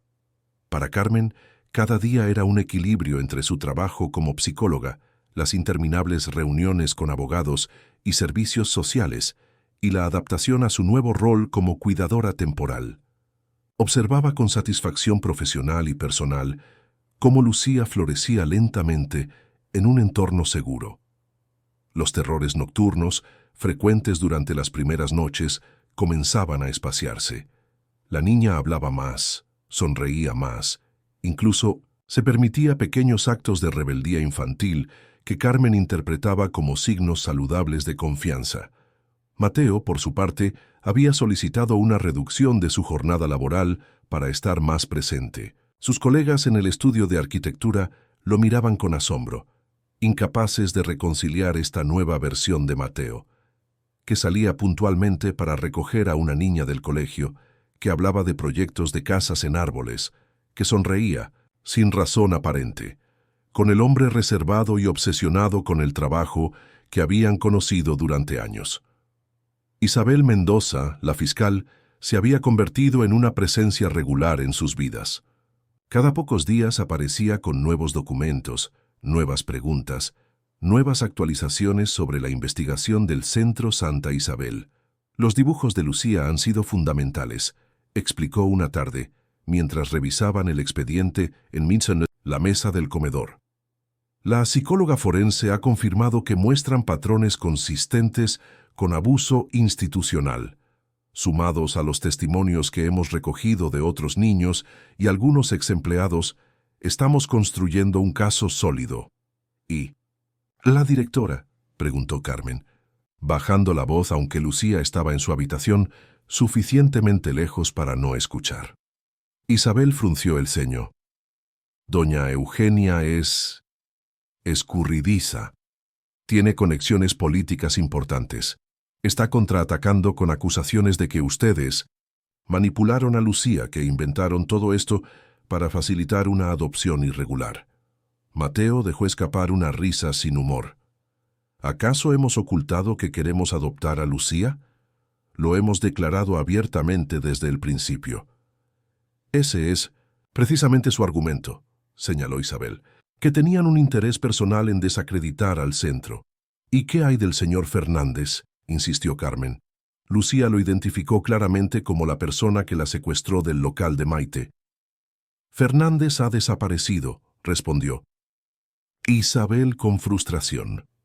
Abandonó su apartamento la noche siguiente al rescate de Lucía. Estamos buscándolo, pero si ha salido del país. La conversación fue interrumpida por el timbre del teléfono. Carmen atendió, escuchando con creciente preocupación antes de colgar. Era el trabajador social, informó pálida. La audiencia con el juez se ha adelantado. Es mañana a las 10. ¿Mañana? Mateo se levantó de un salto. Pero pensábamos que tendríamos otra semana para prepararnos. Isabel asintió sombríamente. Es obra de doña Eugenia. Probablemente ha presionado para acelerar el proceso, esperando tomarnos desprevenidos. ¿Qué hacemos?, preguntó Carmen, intentando mantener la calma por el bien de Lucía, que podría aparecer en cualquier momento. Prepárense para lo peor, respondió Isabel con honestidad. El juez Morales es conocido por su conservadurismo en casos de custodia. Tiende a favorecer a las instituciones establecidas sobre los particulares, por muy cualificados que estos sean. ¿Estás diciendo que podría devolver a Lucía al centro, después de todo lo que hemos descubierto? La indignación en la voz de Mateo era palpable. Estoy diciendo que debemos estar preparados para cualquier escenario, matizó Isabel, incluido ese. Un pequeño ruido llamó su atención. Los tres adultos se giraron para ver a Lucía de pie en el umbral de la cocina, su rostro pálido, revelando que había escuchado al menos parte de la conversación. ¿Voy a volver al centro?, preguntó con voz apenas audible. Carmen se apresuró hacia ella, arrodillándose para estar a su altura. No, cariño, estamos haciendo todo lo posible para que eso no ocurra. Pero podría pasar, insistió Lucía, con esa capacidad dolorosa de los niños para detectar cuando los adultos evitan la verdad. Mateo se unió a ellas, sentándose en el suelo sin importarle arrugar su costoso traje. «Lucía, mírame», dijo, con seriedad. «Te prometimos que lucharíamos por ti, ¿recuerdas? Y eso es exactamente lo que estamos haciendo. Mañana iremos a ver a un juez y le contaremos todo, sobre tus dibujos, sobre cómo te trataban en el centro, sobre lo felices que somos juntos. ¿Y si no nos cree?». La pregunta quedó suspendida en el aire, cargada de miedo y de una sabiduría prematura sobre la injusticia del mundo. «Entonces seguiremos luchando», respondió Carmen con firmeza. «Nunca nos rendiremos contigo, Lucía. Nunca». Esa noche, después de acostar a Lucía, que finalmente se había dormido tras largas conversaciones y muchas lágrimas, Carmen y Mateo se reunieron en la sala. El expediente de Isabel estaba desplegado sobre la mesa, junto a montañas de documentos legales, informes psicológicos y los dibujos de Lucía cuidadosamente preservados en fundas transparentes. «Debe haber algo más que podamos hacer», murmuró Mateo, pasándose una mano por el cabello en un gesto de frustración. «Algo que estamos pasando por alto». Carmen observaba los documentos con mirada clínica, buscando cualquier detalle que pudiera inclinar la balanza a su favor. De repente, algo llamó su atención. «Mateo», dijo lentamente, «¿has notado algo extraño en los dibujos de Lucía? No me refiero al contenido sobre el centro, sino algo más personal». Mateo la miró confundido. «¿A qué te refieres?». Carmen extrajo varios dibujos que Lucía había hecho durante su estancia con ellos. Dibujos felices de su nueva vida.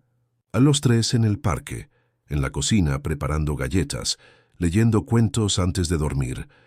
«Mira los detalles», indicó Carmen, «la casa que dibuja una y otra vez.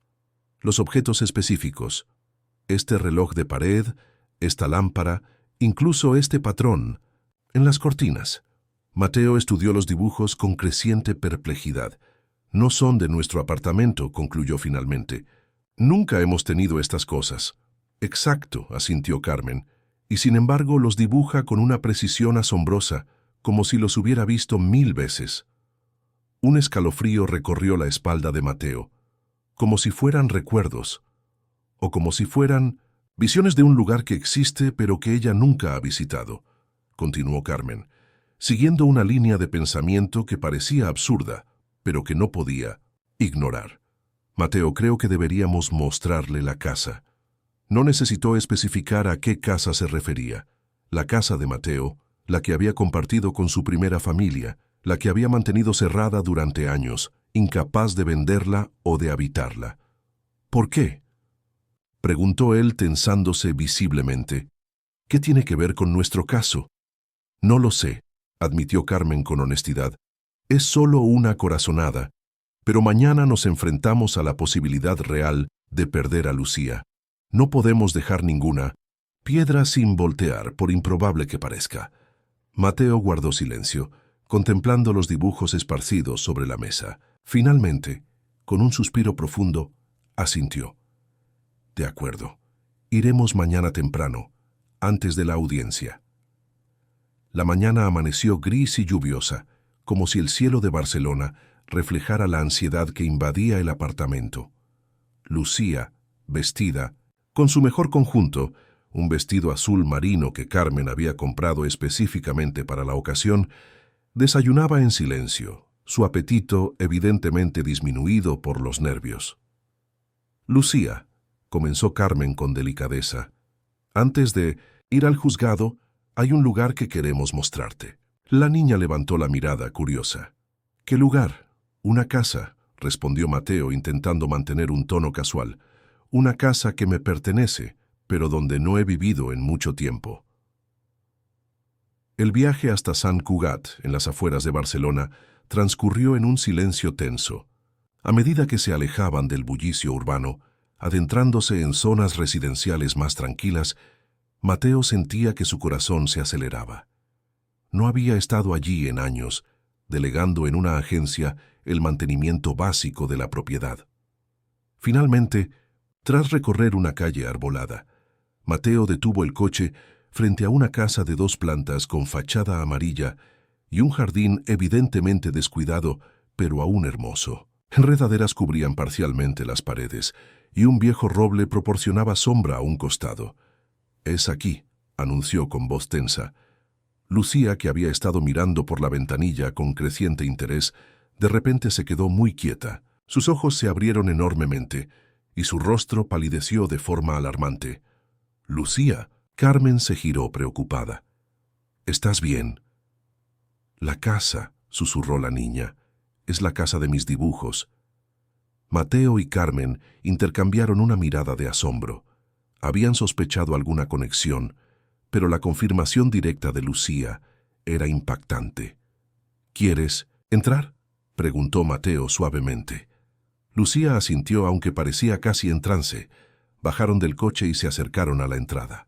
Mateo, con manos ligeramente temblorosas, extrajo un juego de llaves que rara vez usaba, pero siempre llevaba consigo.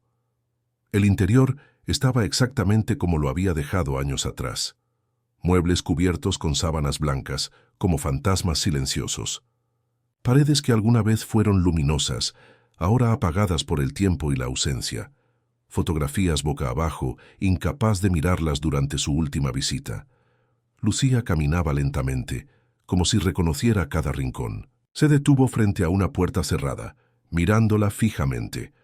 «La habitación azul», dijo con seguridad, «con estrellas en el techo». Mateo sintió que le faltaba el aire. Era la descripción exacta del dormitorio infantil que había diseñado para su hijo. Con manos temblorosas, abrió la puerta. El tiempo pareció congelarse, mientras los tres contemplaban la habitación. Paredes azul celeste, estrellas fosforescentes en el techo, ahora apenas visibles en la penumbra, una cama pequeña, con una colcha de planetas y cohetes, estanterías llenas de libros infantiles y juguetes cuidadosamente dispuestos, como esperando el regreso de su dueño. «Yo dormía aquí», afirmó Lucía con una certeza absoluta que desafiaba toda lógica. «Cuando era muy pequeña». Carmen miró a Mateo, quien parecía haber visto un fantasma. «Mateo, ¿es posible?». Él negó con la cabeza, incapaz de procesar lo que estaba ocurriendo. «No puede ser. Mi hijo, él habría tenido 12 años ahora». «Tengo una cicatriz», dijo de repente Lucía, levantando su cabello para mostrar una pequeña marca en forma de media luna detrás de su oreja derecha. «Mamá decía que me la hice cuando tenía 3 años, cayendo de un columpio». Mateo se tambaleó necesitando apoyarse en la pared. «Pablo tenía esa misma cicatriz», susurró, «en exactamente el mismo lugar». «¿Pablo?», repitió Lucía como probando el nombre. «Pablo Sánchez Martín», confirmó Mateo, su voz quebrada por la emoción. «Mi hijo». Un silencio absoluto invadió la habitación mientras los tres procesaban la imposibilidad de lo que parecía estar revelándose ante ellos. «Pero Pablo era un niño», objetó Carmen, intentando mantener un anclaje con la realidad. «Y Lucía es...». «Una niña», completó Mateo, pasándose una mano por el rostro. «No tiene sentido, a menos...». Que él se dirigió apresuradamente a una cómoda en la esquina de la habitación, abriendo cajones hasta encontrar lo que buscaba, un álbum de fotos. Con manos temblorosas lo abrió, pasando páginas, hasta detenerse en una imagen específica. «Mira», dijo, mostrándola a Carmen. La fotografía mostraba a una mujer joven sosteniendo a 2 bebés, uno envuelto en una manta azul, otro en una rosa. «Gemelos», susurró Carmen comprendiendo de golpe. Pablo tenía una hermana gemela. «Lucía», confirmó Mateo, mirando a la niña con nuevos ojos. «Pablo y Lucía. Nacieron el mismo día, con apenas 10 minutos de diferencia». «Pero no entiendo», dijo Carmen, intentando reconstruir la historia. «¿Qué pasó? ¿Cómo es posible que no supieras que Lucía estaba viva? ¿Que acabara en un orfanato?» Mateo se sentó pesadamente en la pequeña cama, abrumado por revelaciones que sacudían los cimientos de su existencia. «El accidente», comenzó, su voz apenas un susurro. «Fue en la carretera de la costa, durante una tormenta terrible. Iban a pasar el fin de semana en la casa de playa con mis padres. Yo tenía una reunión importante, así que quedé en alcanzarlos al día siguiente. Su voz se quebró, pero continuó, como si hubiera esperado años para liberar esta historia. El coche cayó por un acantilado. Cuando llegaron los servicios de emergencia, solo encontraron 2 cuerpos, Laura, mi esposa, y un niño pequeño que identificaron como Pablo por la pulsera que llevaba. No encontraron a ninguna niña. Asumieron que había sido arrastrada por el mar. Pero sobreviví, intervino Lucía, con una claridad sorprendente. Recuerdo agua, mucha agua, y luego una playa, y una señora que me encontró.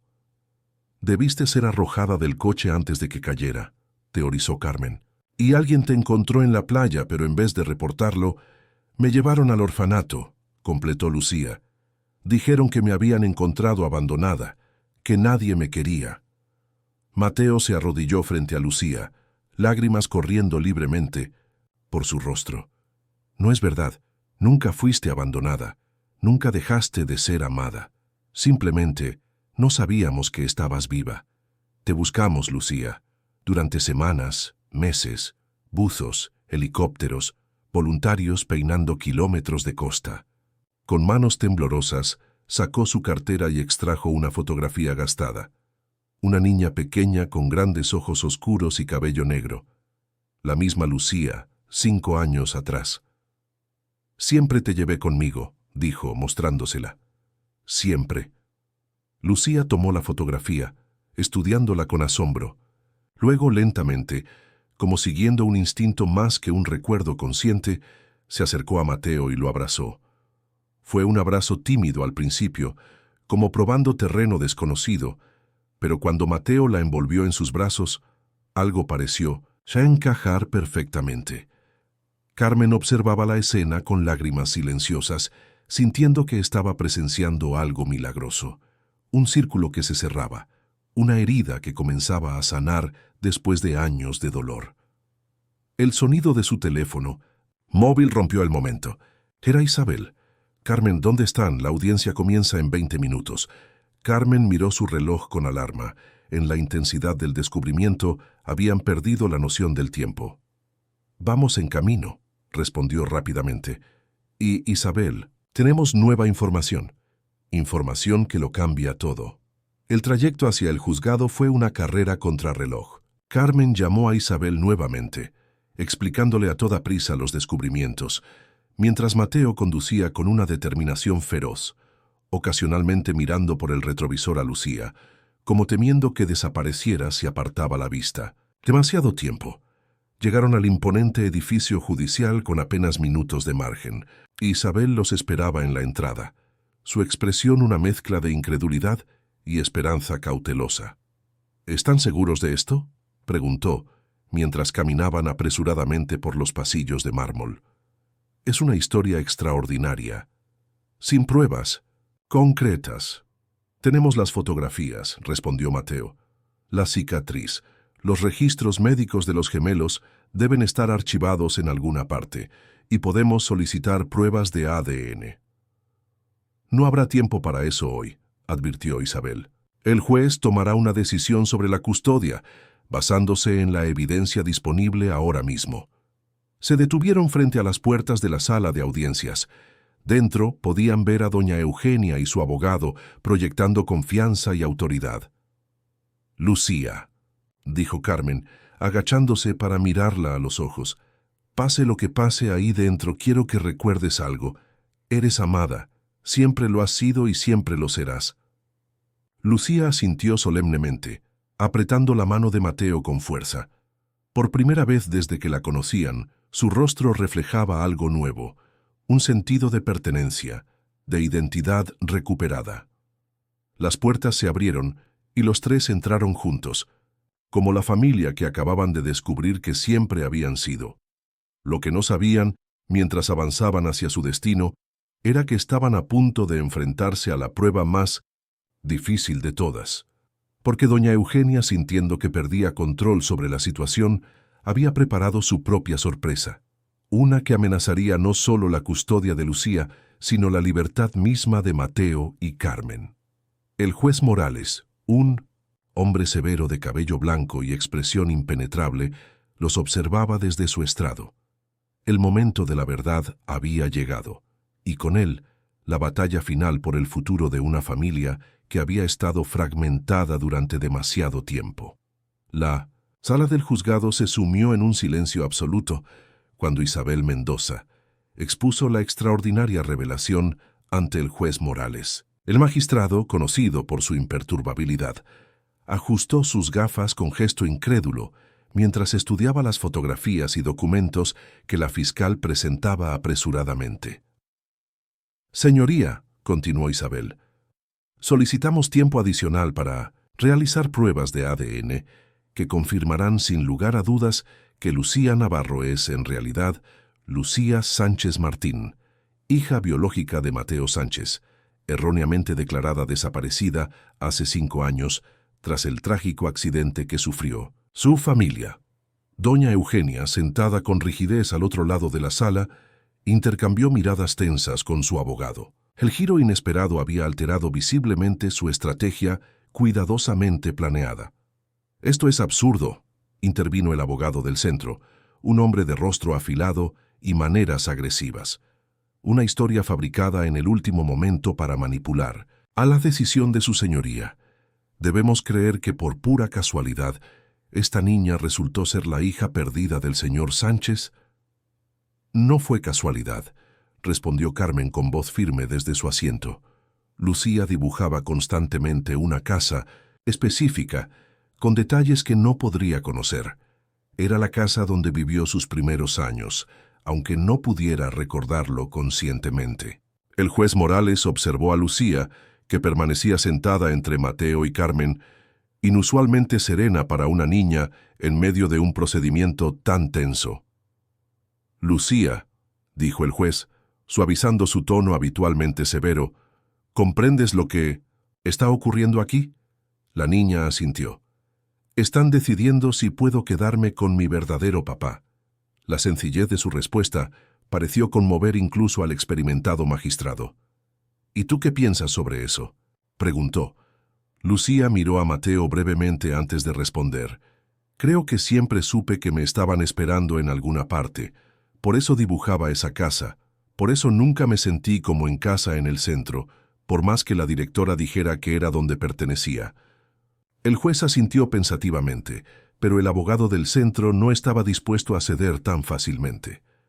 «Señoría, independientemente de esta historia no verificada, hay otros factores a considerar. El señor Sánchez y la señora Vidal ocultaron información crucial durante el proceso. Además, tenemos testimonios que sugieren que manipularon a la menor para obtener declaraciones falsas contra el Centro Santa Isabel». Fue entonces cuando doña Eugenia hizo un gesto y las puertas de la sala se abrieron.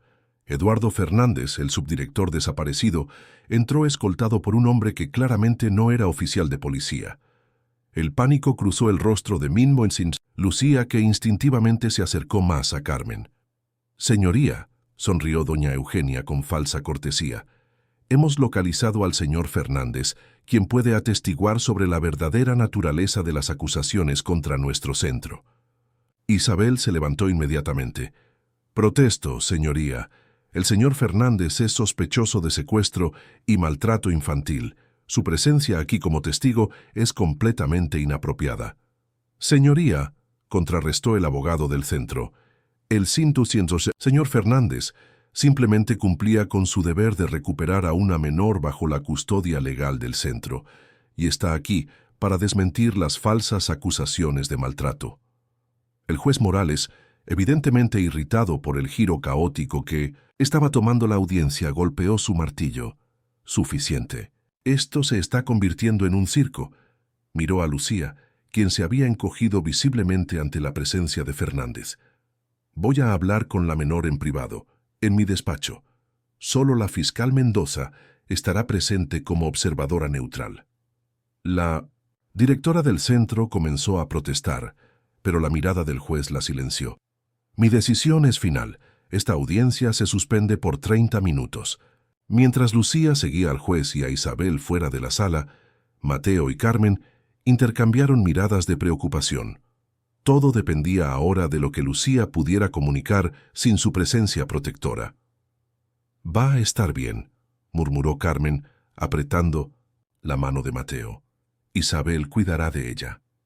Mateo asintió, pero sus ojos estaban fijos en Fernández, que lo observaba con una sonrisa desdeñosa desde el otro lado de la sala. La rabia burbujeaba bajo la superficie, el instinto paternal de proteger a su hija contra quien la había dañado. En ese momento las puertas volvieron a abrirse.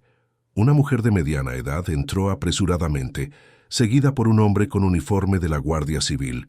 Mateo tardó un momento en reconocerla. Era Maite, la florista que había ayudado a Lucía. «Disculpen la interrupción», anunció el guardia, dirigiéndose al secretario judicial. «Tenemos información relevante para este caso que debe ser comunicada inmediatamente al juez Morales». «El juez está en una entrevista privada», respondió el secretario. «Deberán esperar». «Es sobre ese hombre», insistió Maite, señalando a Fernández con un dedo acusador. «Lo reconocí en las noticias. Él es quien se llevó a Lucía de mi tienda, pero no estaba solo. Había otro hombre, y logré fotografiarlos con mi teléfono cuando subían a Lucía a un coche». El abogado del centro se levantó, visiblemente alterado. «Esto es irregular. No pueden presentar nuevas pruebas sin el procedimiento adecuado». Pero Maite ya había entregado su teléfono al guardia civil, quien examinaba las fotografías con interés profesional. «Señora», dijo dirigiéndose a doña Eugenia, «¿conoce usted a este otro hombre?» La directora palideció visiblemente. «No, tengo por qué responder a interrogatorios improvisados en medio de una audiencia de custodia». Fernández, sintiendo que la situación se deterioraba rápidamente, hizo un movimiento hacia la puerta, pero el guardia civil fue más rápido. «Eduardo Fernández», anunció con autoridad, «queda detenido por sospecha de secuestro de menores y falsificación de documentos públicos. Tiene derecho a guardar silencio». El caos se desató en la sala. El abogado del centro exigía explicaciones. Doña Eugenia protestaba con indignación, mientras el guardia civil esposaba a un Fernández que había perdido toda su arrogancia anterior. Carmen se acercó a Maite, abrazándola con gratitud. «¿Cómo supiste que debías venir?» «Isabel me llamó», explicó la florista. «Me dijo que necesitaban toda la ayuda posible. Recordé las fotos que tomé aquel día, por miedo a que algo así volviera a ocurrir». Mientras el guardia civil se llevaba a Fernández, el secretario judicial salió apresuradamente para informar al juez sobre los nuevos acontecimientos. El abogado del centro, viendo cómo se desmoronaba su estrategia, intentaba calmar a una doña Eugenia cada vez más alterada. «Esto no ha terminado», siseó la directora hacia Mateo y Carmen. «Tengo contactos, influencia. No permitiré que destruyan todo lo que he construido por una niña insignificante». «Se equivoca», respondió Mateo con una calma gélida. «Ya ha terminado, y Lucía nunca fue insignificante. Ese fue su error más grande, no ver el valor de cada niño bajo su cuidado». 20 minutos después, el juez Morales regresó a la sala acompañado por Isabel y Lucía. La niña tenía los ojos ligeramente enrojecidos, pero caminaba con la cabeza alta. Corrió directamente hacia Carmen y Mateo, quienes la recibieron con un abrazo protector. «He sido informado de los recientes acontecimientos», anunció el juez, tomando asiento. «Y también he tenido una conversación muy esclarecedora con Lucía». Miró directamente a doña Eugenia. «Señora Romero, hay suficientes elementos para iniciar una investigación criminal sobre su gestión del Centro Santa Isabel. Le sugiero que busque representación legal adecuada». La directora abrió la boca para protestar, pero el juez la silenció con un gesto. «En cuanto al asunto que nos ocupa», continuó, «he tomado una decisión. Pendiente de la confirmación por pruebas de ADN, otorgo la custodia temporal de Lucía Navarro, posiblemente Sánchez Martín, a Mateo Sánchez y Carmen Vidal, con supervisión regular de servicios sociales durante los próximos 3 meses. Golpeó su martillo una vez, y el sonido resonó en la sala como el cierre de un capítulo y el comienzo de otro. Audiencia concluida. El viaje de regreso a casa transcurrió en un estado de aturdida felicidad. Lucía, sentada en el asiento trasero, observaba la ciudad a través de la ventanilla con nuevos ojos. No eran solo calles y edificios, era el paisaje de su futuro, un futuro que por primera vez parecía seguro y lleno de posibilidades. ¿Puedo hacer una pregunta?, dijo finalmente, rompiendo el silencio contemplativo. Por supuesto, respondió Carmen, girándose para mirarla. Si tú te casaste con mi papá después, ¿eso te convierte en mi madrastra o en mi mamá? La pregunta, tan directa y honesta, tomó a Carmen por sorpresa. Miró a Mateo brevemente antes de responder. Eso depende de ti, Lucía, dijo con cuidado. Legalmente sería tu madrastra, pero los sentimientos no siempre siguen las reglas legales. Puedo ser quien tú necesites que sea. Lucía consideró esto con seriedad. Mi primera mamá murió, y la extraño aunque no la recuerde bien, pero creo que ella estaría contenta de que ahora tenga otra mamá que me cuide. Carmen sintió que se le formaba un nudo en la garganta. Sería un honor para mí ser tu mamá, Lucía, si eso es lo que deseas. La niña asintió, aparentemente satisfecha con la respuesta. Y ahora viviremos en la casa amarilla, la de mis dibujos. Mateo, que había permanecido en silencio, finalmente habló. ¿Te gustaría eso? Necesitaría muchas reparaciones. Ha estado vacía durante mucho tiempo. Me gustaría, confirmó Lucía. Se siente como si fuera donde debo estar, donde todos debemos estar. 2 meses después, la casa amarilla de Sant Cugat bullía de actividad. Los resultados del ADN habían confirmado lo que sus corazones ya sabían. Lucía era, sin duda, la hija de Mateo, milagrosamente sobreviviente del accidente que había cambiado tantas vidas. La historia había captado la atención de los medios nacionales, convirtiéndose en un símbolo de esperanza y reencuentro. Doña Eugenia y varios empleados del Centro Santa Isabel enfrentaban cargos criminales, mientras que docenas de niños habían sido trasladados a instituciones más adecuadas o reintegrados con familiares previamente considerados no aptos bajo criterios sospechosamente estrictos. Mateo había contratado un equipo completo para renovar la casa, preservando su esencia, pero transformándola en un hogar moderno y acogedor. El dormitorio azul con estrellas en el techo había sido restaurado a su gloria original, aunque ahora con toques más apropiados para una niña de 9 años, siguiendo las indicaciones precisas de Lucía.